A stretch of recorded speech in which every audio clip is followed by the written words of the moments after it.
This is Nicholas Stankiewicz from ICS 170, and I'll be covering cultural relativism today.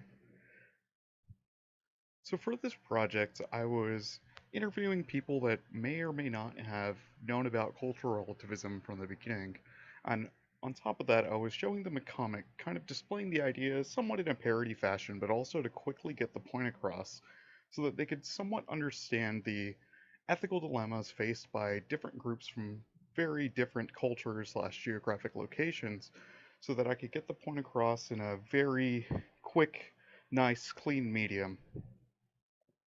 So first, what I'm going to do is I'm going to explain cultural relativism. So cultural relativism is the idea that a person's beliefs, values, and practices should be understood based on that person's own culture, rather than be judged against the criteria of another.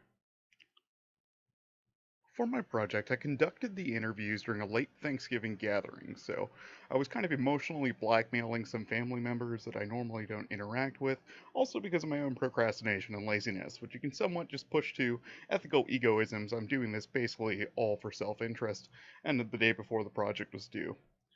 So without further ado, I'll go into the first interview for one of my victims.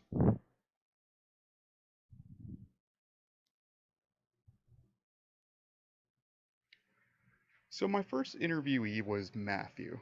And Matthew initially claimed that all cultures should be held to the same standard. He was very adamant about that. He also didn't know what cultural relativism was, although he claimed he understood subjectivity, but he also says there are some basic moral principles, like not to murder and not to steal and other things of that nature.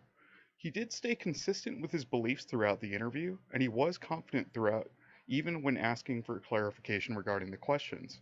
He seemed to be not phased by this at all, even after showing him the comic and him understanding why people may have had the views that they do. He personally still believed in holding everyone to the same standard.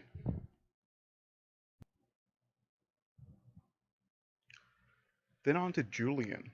So Julian also started by initially stating that all people should be judged by the same moral standards. He also didn't know what cultural relativism was. He claimed that cultures reprogram you. He did recognize and identify that the hardships of the first child in the comic, and also recognize that the privilege of the second child. He does believe that children should be given more leniency than the adults, even though he believes that it does contradict his previous answer stating that all people should be judged the same moral standards. He did recognize that his view changed on cultural relativism. He initially was confident, but upon realizing his answers weren't consistent, he seemed rather unsure of himself. Chrissy, who happens to be Julian's partner, seemed to try to regurgitate the same answers to the questions that Julian had given. I don't know if this was largely just to appease him or something of that nature, but she's also a guest to the family and was not one of the family members, so I can understand the desire not to rock the boat. But she did claim that people do things that make them feel good, which is a very ethical, egoist perspective. She also didn't know what cultural relativism was. She said her upbringing in the Philippines versus upbringing in the United States made her more understanding, which also reflected in some of her answers regarding subjectivity.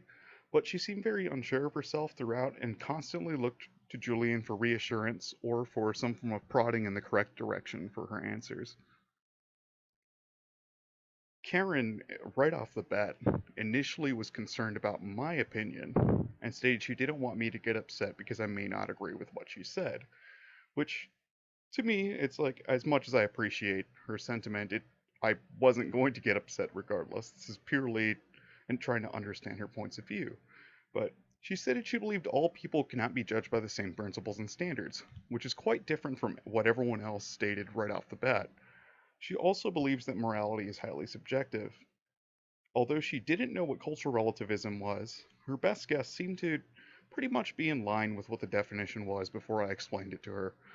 She understood she has her own personal biases, but she claimed that culture makes the individual's actions in the comics all equally justifiable.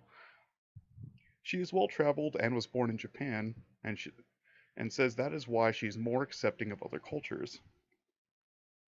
So, to summarize my project, none of my participants knew what cultural relativism was beforehand, After viewing my comic, half of the participants claimed they noticed a shift in their views. Subjective slash cultural relativism, although they initially didn't understand it, once they did, it did influence how they had responded to the questions. And that was for half of the individuals I interviewed. The individuals that changed their views showed a noticeable drop in confidence in their subsequent answers.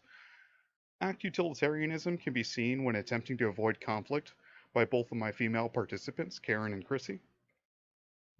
Subjective slash cultural relativism and ethico egoism tend to guide the decision making process, whether that was them deciding to try to explain their own personal points of view or also explaining the actions of the individuals in the comic. Well, now I'm going to open the floor up to questions.